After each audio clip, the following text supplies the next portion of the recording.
इनका भी नौजवान सवार हुआ, ये पहले से ही जुड़े हैं और ऐसे 13-14 ऐसे मंच बने हैं, छोटा छोटा पूरा एसएससी को लेकर, प्राइमरी को लेकर, अपर प्राइमरी को लेकर, जिनके साथ हमारा बहुत ही संबंध है, अच्छा संबंध है। तो ये मूवमेंट चल रहा है। अभी जब 6 लाख नौकरी, 6 लाख वैकेंसी है, 6.5 लाख के ऊपर वैकेंसी है, तो उन पे कोई स्थायी नियोग नहीं हो रहा है।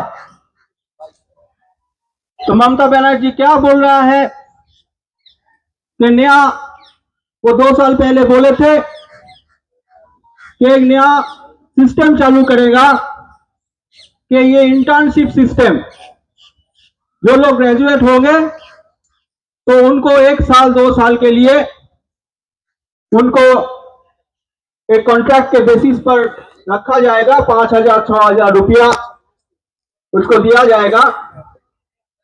तो ये इंटर्न प्रथा तो वो चालू करने वाले हैं, उसका सोच में ये है। नमस्कार, मैं हूँ नई दिल्ली के जंतर मंतर पर। नई दिल्ली के जंतर मंतर पर तमाम लोग यहाँ पे मौजूद हैं। हमारे साथ सीपीआई बिहार से जो है सीपीआई एमएलए जो है विधायक जी जुड़ चुके हैं।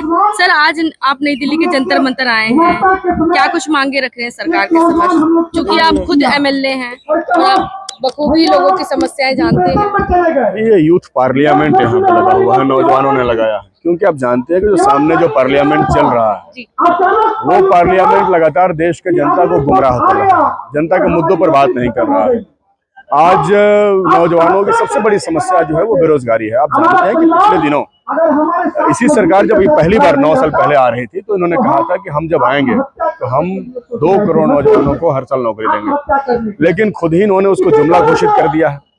आज देश भर में महंगाई है, भ्रष्टाचार है, लोग जो हैं अपने जिंदगी के जरूरी जो सवाल है उसका समाधान नहीं कर पा रहे हैं। तो इन सारे विषयों पर बातचीत नहीं हो रहा, जबकि संसद को इस पर बातचीत करना चाहिए था, उसका हल निकलना चाहिए। ध्यान भटकाया जा रहा है जनता का। बिल्कुल, मैं तो वही कह रहा हूँ ना, गुमराह किया जा रहा है, ध्यान भटकाया जा रहा है। इसलिए हम लोग यहाँ से कहने के लिए आए कि जब हम जानते हैं कि देश में सत्ता, संसद अगर जनता की बात नहीं करे तो जनता को सामने आके अपनी बात करनी चाहिए। तो इसलिए यूथ यहाँ पर हैं और यूथ आए हैं इस बात को बताने के लिए, चाहे कि तुम मणिपुर में लोगों को लड़ाते रहो, देश भर में लड़ाते रहो, हम इसके तुम्हारे इन बातों में नहीं आने वाले हैं। और हम जो इस बार का लोकसभा चुनाव होगा उसका जो मुद्दा है, उसका रोजगार का मुद्दा हम लोग बनाएंगे, एजुकेशन का मुद्दा हम लोग बनाएंगे, गिरती हुई अर्थव्यवस्था का मुद्दा हम लोग बनाएंगे, इन्हीं मुद्दों के साथ महंगाई का मुद्दा हम लोग बनाएंगे। और हम ये चाहते हैं कि देश भर के नौजवान इन सारे मुद्दों पर बात करें, बल्कि उनके चलाए हुए मुद्दे जिसमें वो लगातार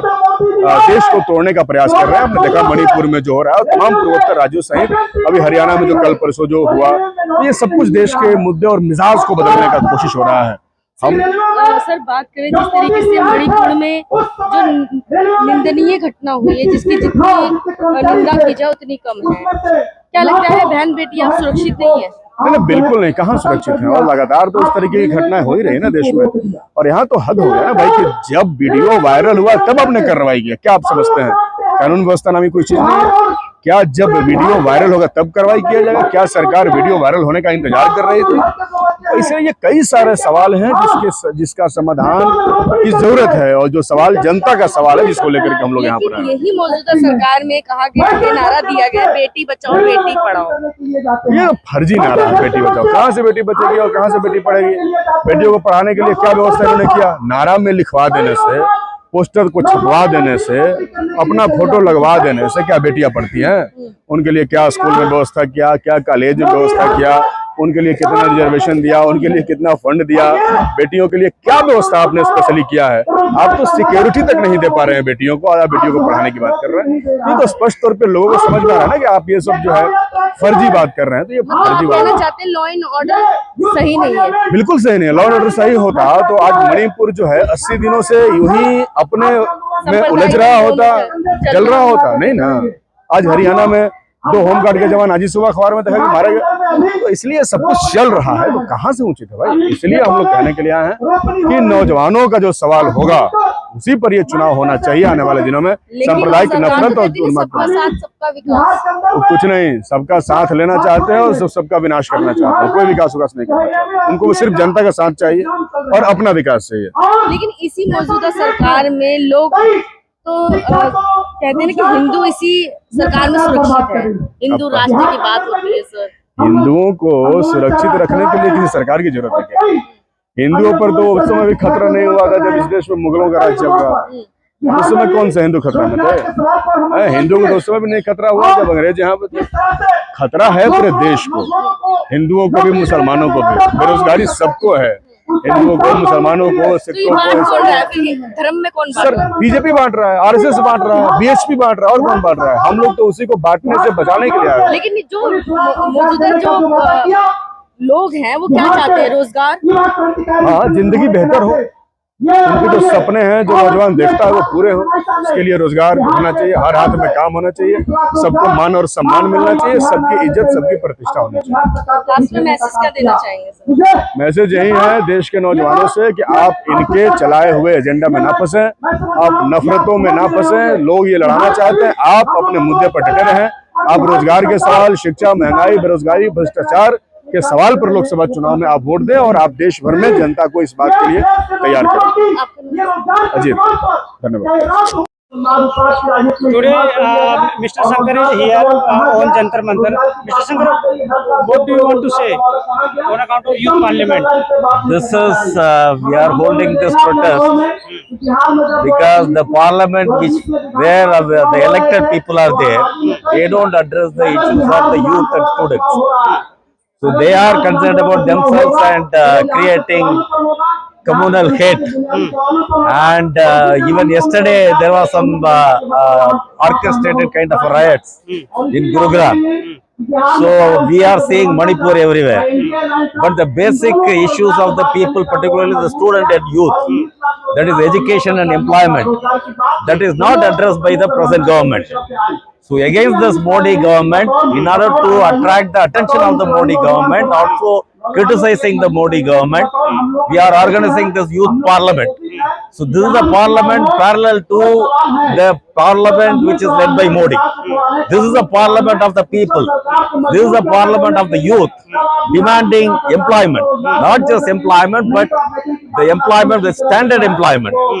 Because everywhere, if you look at it, after Corona, throughout the country, the employment is declined by more than 50%. Half of the people who were working earlier, they are all in rural areas now. Even there, they are not getting any NREGA jobs. So even if they go to Mumbai or any other place, even Delhi, whatever place, they don't get a proper employment. And they are under underemployment, reduced wages. This is the kind of situation. So we have very good human power in our country, which is not properly utilized by the central government. So we are against it. We are demanding that the government should create employment opportunities, and if it fails to do so, ROA will work for defeating Modi government in the coming 2024 elections. And as far as I am concerned, I belong to CPML, Communist Party of India, Marxist-Leninist. I am the Politburo member of the party, and I am also former president of our student organization, All India Students Association. Privatization is good for a nation or not? Privatization is anyway, it's not only bad, it is, you can say, kind of a killer of jobs. And say, for example, there is a Ford car company in Chennai, which had invested, I am saying 20 years back, they invested some 1,000 crores, and they gave employment only for few hundreds of people. So as of now, if you look at it, even after investing thousands and thousands of crores, only few hundreds of people are getting employment. And in this kind of a situation, privatization, they always look for employing artificial intelligence, robotics and all that. They don't care for the people.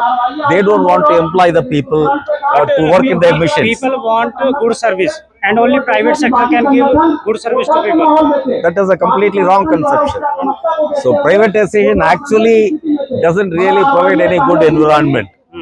Privatization doesn't really provide any, even they don't meet the production needs of the country. They don't meet the employment needs of the country. They don't meet the quality standards of the country. So there are so many issues.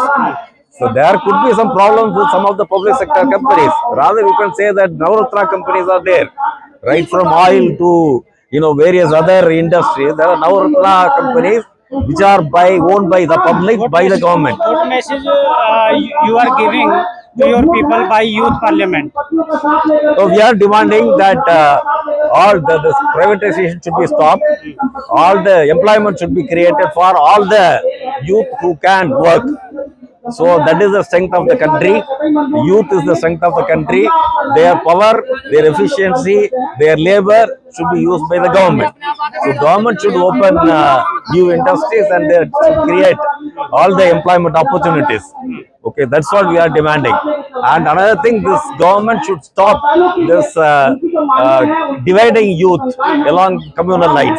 That we are opposing, and we are against creating some kind of a communal hate among the people, which is being made as the mass psyche, which ultimately, it goes against the people of the country. We demand that the democracy in the country should be protected. Okay.